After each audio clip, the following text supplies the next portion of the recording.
I'm Sarah from The Upcoming. It's such a pleasure to speak to you today. How are you? I'm well, thanks. I'm very well, thank you. So obviously we're into the third season now of The Great. I guess for people who haven't been watching all the seasons all the way through, can you just give us a quick intro? What is the premise of The Great?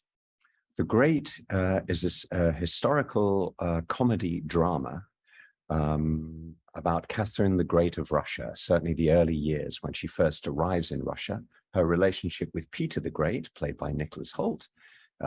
Catherine, of course, is played by Elle Fanning, and the crazy court of characters around her, the craziness of Russia at that time. And yeah, it sits right on the sort of edge of comedy, drama, farce. And I think that's what certainly people who like the series enjoy about it, is that it really embraces the comedy and the tragedy and the madness of what it is to be a human being. Absolutely. I think it's like a period drama, but kind of overturning a lot of like traditional tropes you might expect with costume dramas.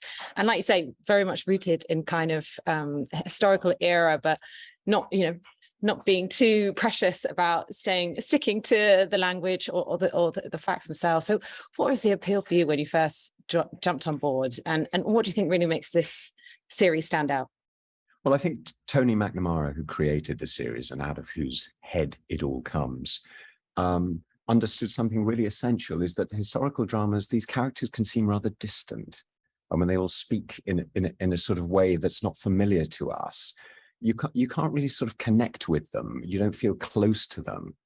And as I said earlier, the whole series embraces this sort of essential humanity, that none of us are one thing. We're a sort of complete mix of different things, and those things often seem very contradictory.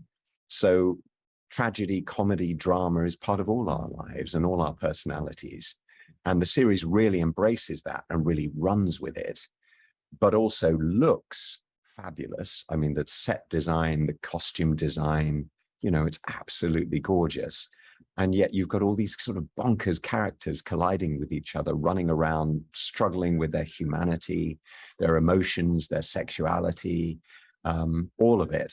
And for me, particularly with Archie, I know what Tony was interested in was exploring the sort of point where being a human being, and Archie has a lot of struggles with his kind of rage and his libido, but he's also very as high up as you can get in his church, and that requires him to be a certain way, and to sort of not be human, to be above all of that. So it's where those two things collide. So for me as an actor, of course, that sort of meat and drink, to explore that in a character.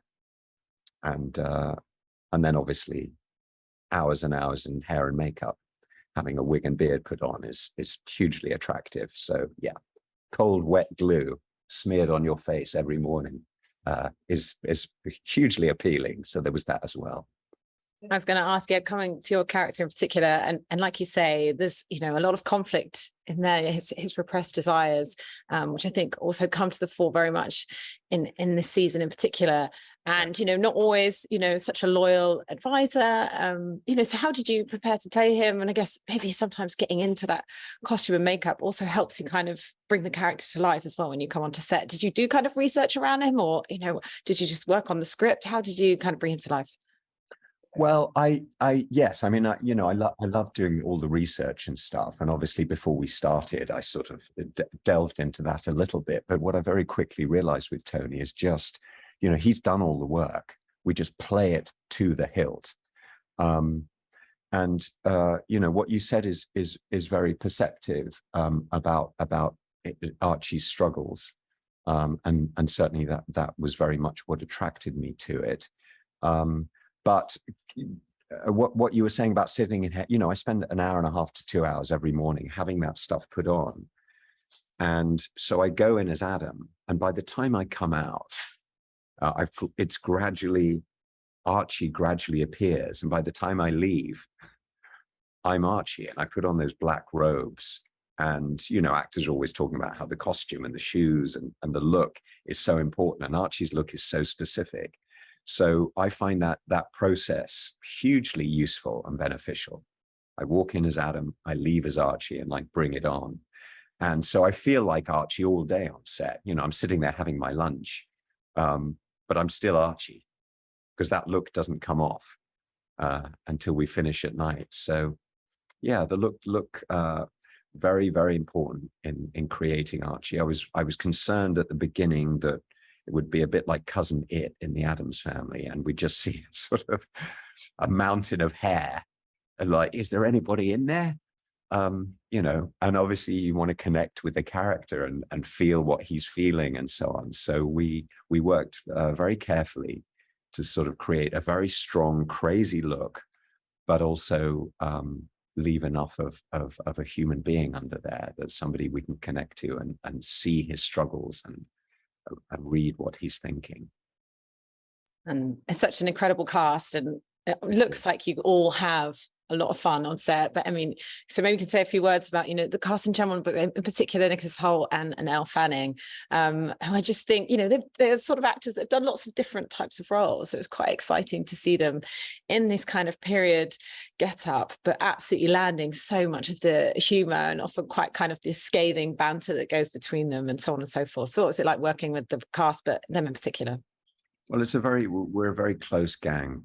You know, it does become, people say this, it becomes your family, but you know, we've spent 4 years together. It's a long shoot. We spend all that time together. We do all get on really well. I have huge admiration for the cast. The tone is, you know, it's trickled down. It definitely set at the top. Nick and Elle are both fantastic, generous, lovely people to work with. Watching Elle's journey in the series and as an actor is just fantastic. Her sort of courage and discipline.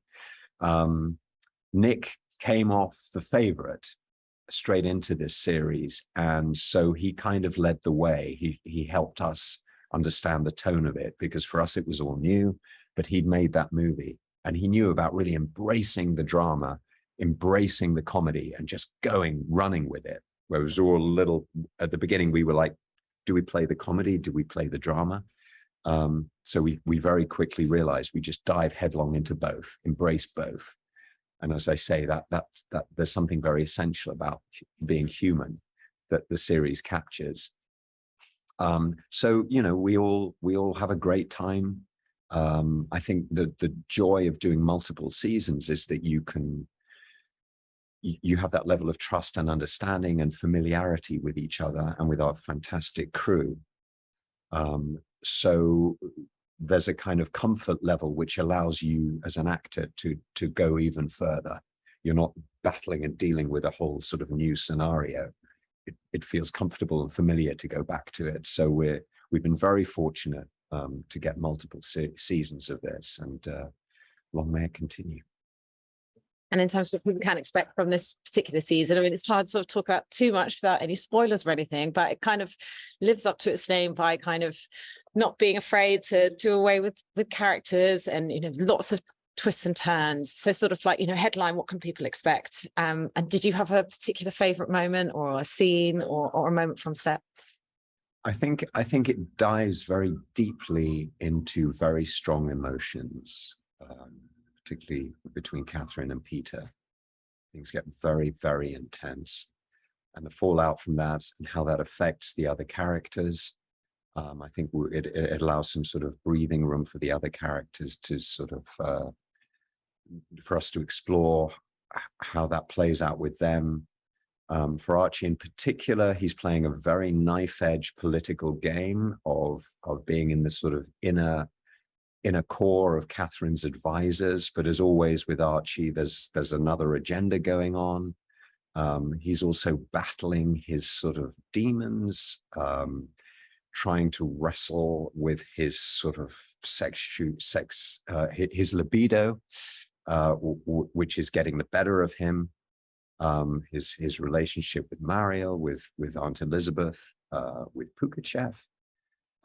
So yeah, it gets pretty wild, pretty crazy. There's some new characters in there, and it was quite a ride. You know, as we got the scripts, you go, wow, we're really going there. Okay, we're really going there. Of course we are. It's Tony McNamara, so we had an absolute ball shooting it, and I hope people really enjoy it. And I'm almost out of time, but, looking at your career up to now, I mean, done so many different varied things, and amazing performances on stage, which have been rightly, received accolades, like with the Layman trilogy, and of course in Succession. So what's been some of the highlights for you, and particularly maybe with Succession, like coming on board with that? And it's been quite kind of an iconic cultural moment, I think, that series. And maybe a few words about what you've got next on the horizon, whether theatre or TV or film. Yeah, I mean, doing Succession was fascinating just because we came straight off our long shoot on The Great, and Succession is such a different world, such a different show. I was playing a very moral character in a very immoral environment. So that was thrilling to play something so completely different. I'm currently in New York City. We've just opened a new musical called Once Upon a One More Time, featuring the music of Britney Spears. So to go from Archie to Succession to Britney Spears, variety is the spice. I feel very fortunate. Do you have like a strong preference for stage or screen, or is it just like actually they work in tandem? More. Yeah, I love switching back and forth. The more variety, the better. Don't want to get sort of pigeonholed or do one thing. So I love the variety of it. And theatre is obviously so different to TV. The core requirements are the same as an actor, but technically they're very different worlds. So I love switching back between them all, and I'm very fortunate to be able to do that. And do we know yet if there will be The Great season 4? Is that still in there? We don't know yet. Fingers crossed. Yeah. So time will tell. We'll find out in due course. Amazing. Well, thank you so much for sharing all that with me, and I really can't wait for everyone else to get stuck into this next season. Thanks so much for your time. Lovely to chat to you. Thanks a lot. You too, Sarah. Take care. Thanks. Cheers.